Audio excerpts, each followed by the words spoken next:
my guest, Elizabeth, and with Elizabeth, I want to go through and take you through a cool pattern that's really been working. You see the trend right now, if you notice, did you see what Chris just did?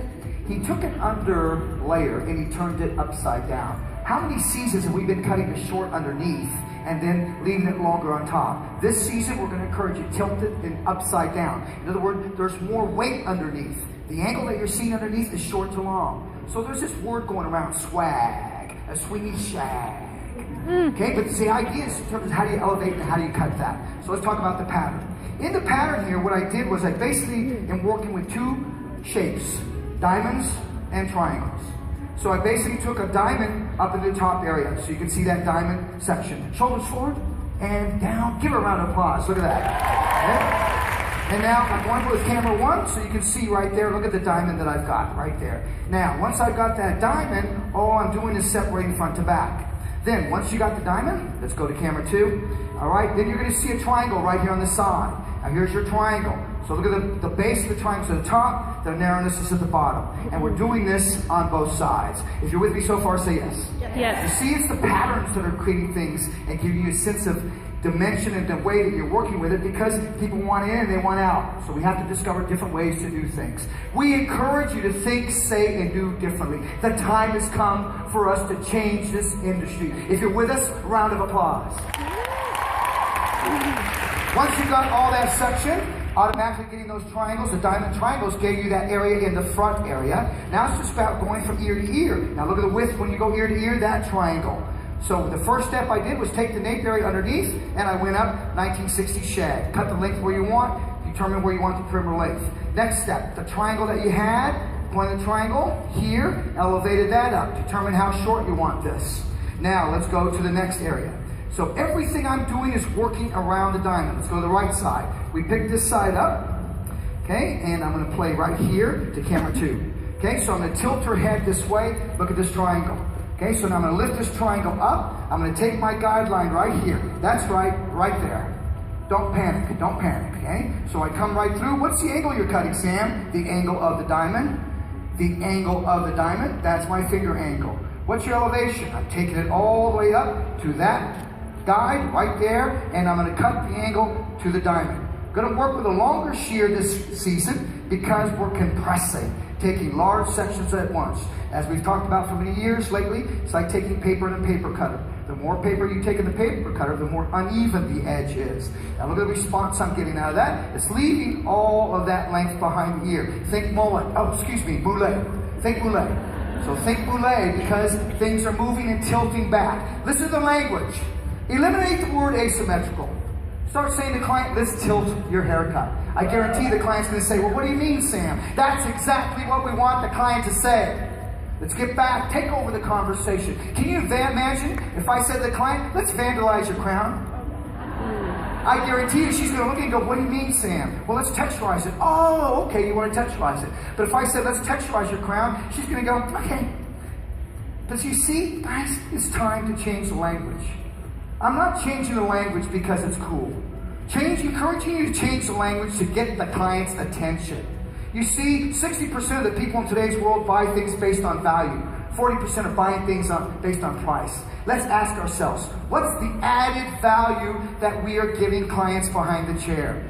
What do you mean, Sam? That added value is the language. Language that they've never heard before. The way that you're cutting things. The way that they've never seen people cut before. You see, that's what creates a sense of enthusiasm. But remember what we said. It takes courage. Ow! Just kidding. But it takes courage, in other words, to go in and do once breaking the rules. Because I was not taught to cut this way. That's not how I was taught to cut. So the industry is where it is today because we're breaking the rules to get there. Remember what I said in the beginning? I was taught everything had to be precise. Thank you, Vidal. Thank you for what you did. Yet you can see Sassoon going in and notching edges. But they balance and their perfection is beautiful. So you still have discipline in terms of what you do, but it's the way that we discover things so that we can get the client in and get them out. Look at what you're doing with your color techniques. Gone are those 100 foil patterns. You've learned to skip and slice and you can do it quicker and it's a lot easier. And you're charging more money for your knowledge, not for time, for knowledge. You're paying for knowledge. So what do you mean, Sam? Fine hair? I don't go in and cut the perimeter. I zigzag that perimeter. They are paying me for the knowledge of knowing what not to cut. What not to cut. Because if I go through and I blend, like fine hair, I just made it finer. Back to the learning. Now look, I'm in front. So I got that split down the center. Now I take this front area and I bring it back. Here's the guide back here from those triangles. That comes up. You can see the guide right there. Camera 2's got it for you. You come right through, and we come through, and we cut the angle once again of the diamond. So when I'm cutting the triangle behind the ear, in front, it's the angles of the diamond. If you're with me so far, round of applause. Now, I have to tell you, I am where I am based on the people that affected my life in this industry. You see, my friends, I stand before you as a human being, but most importantly, I stand before you as a man that has been affected by the passion of this industry. I am not here to show off to you, nor am I here to say what is right, what is wrong. But what I am here for is to share with you the many people that I've come across that have inspired me, have shared things with me. You see, I'm not a visionary. I'm a teacher. I'm not a genius. I'm a teacher. And I'm proud to be a hairdresser. Once again, taking the guide and bringing him back. I tell you this because there are two special ladies sitting in this audience. These two special ladies took me underneath their wing. I got out of beauty school. I worked in a salon. I discovered these two ladies and they said, come work with us. We will teach you. You have great skills, but your communication skills suck. These two ladies taught me about people. Taught me about ego. Taught me how to communicate to build a clientele. And I taught them skills.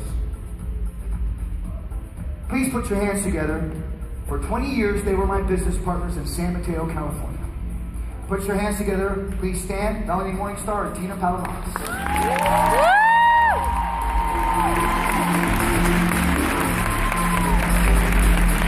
I devote this class to those two people because they affected my heart, they affected my hands, and they affected my eyes. Now, take a look at the shape. Look at the squareness that I got out of that.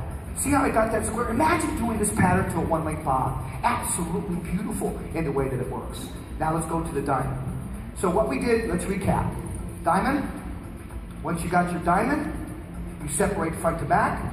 Once you separate front to back, you go from the point of the diamond to behind the ear, from the middle of the ear to middle of the ear horizontally. Step 1, nape. Step 2, triangles. Or excuse me, the middle triangle in the back. Step 3, 2 triangles. Step 4, left front, right front. So let's do this. 1, 2, 3, 4, 5, 6. 6 closure of the shears, and I'm 3 colors done with the haircut. The blow dry is back, my friends. The blow dry is back. It is back. You see, blow dry bars are popping up all over the place. But are they affecting our business? No. What it's telling us is the client has rediscovered the shampoo set. But it's no longer called the shampoo set, it's called the blowout. Their world is too busy. Is it not true by a round of applause that people want in and they want out? Absolutely right. So you see, we could be affecting your belief system based upon what I'm saying, because you're saying, Sam, I wasn't taught to cut this way. Neither was I. Neither was I. I was taught to take very, very small sections and be precise. But times change. Look at iPhone 5, iPhone 6. Who knows what's going to happen with 7 and 8? But there's discoveries, and we're here to share with you our discoveries. So when you get back to the salon, you don't go back and you say, I learned. You go back and you say, I discovered. And they're going to say, what did you discover? But if you say, I learned, they're going to say, their little voice goes, you always learn. You're always going to hair shows. But it's about the discoveries. Now take a look what I'm going to do. Now I've got this diamond. I split the diamond in half. So the diamond has been split in half. Once you split that in half, you're going to take your guideline from that background area. That's right. Tilt the things upside down. Welcome back, Joan Jett. Welcome back, Shag. Welcome back, rock and roll. So we take that angle, that short piece back there, because I want this to pop in this particular case, and I slightly angle going forward to some length in the front to overlap just slightly what I created in the front. So once again, guys, working with a white comb on a dark level of color, so I can see the extension of the line. Sam Villa is creating tools that puts your hands first, that puts you first. That's what it's all about in this industry. So now take a look at what's happening. Watch that crown just start to pop. You get the popping action on the crown, give you a profile view of that. Very, very Joan Jett, very rock and roll. Now, Sam, my clients won't go for it that short.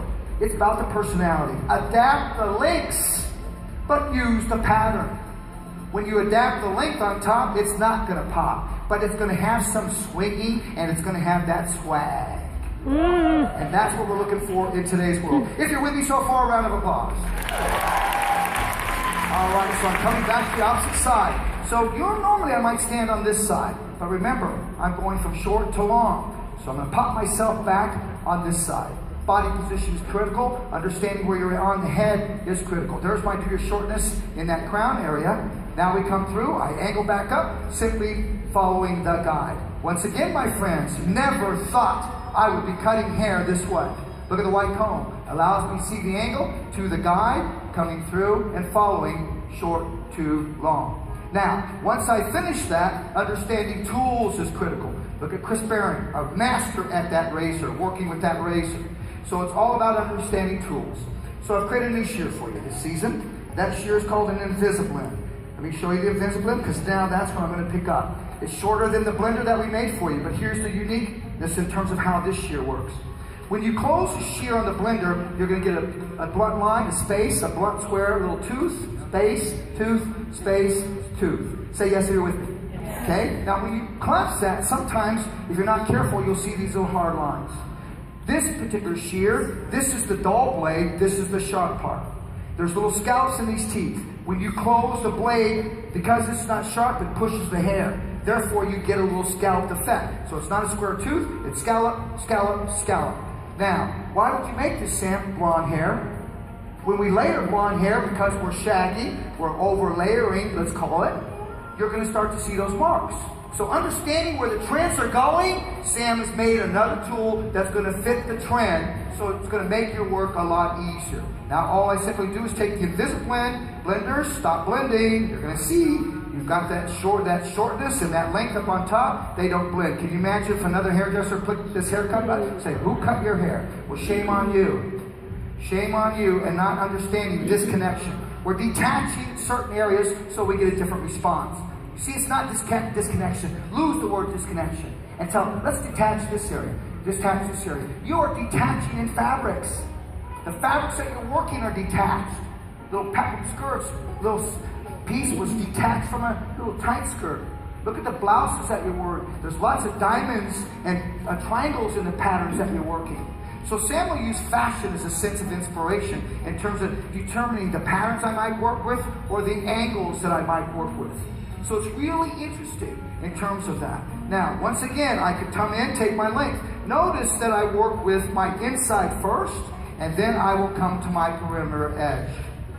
Now, I'm not going to blow dry this out here. I'm going to blow dry this backstage, guys, because we've got lots of things that we want to show you. But I've got nothing to hide. You're going to see her come out at the end. You're going to be able to take some pictures of her.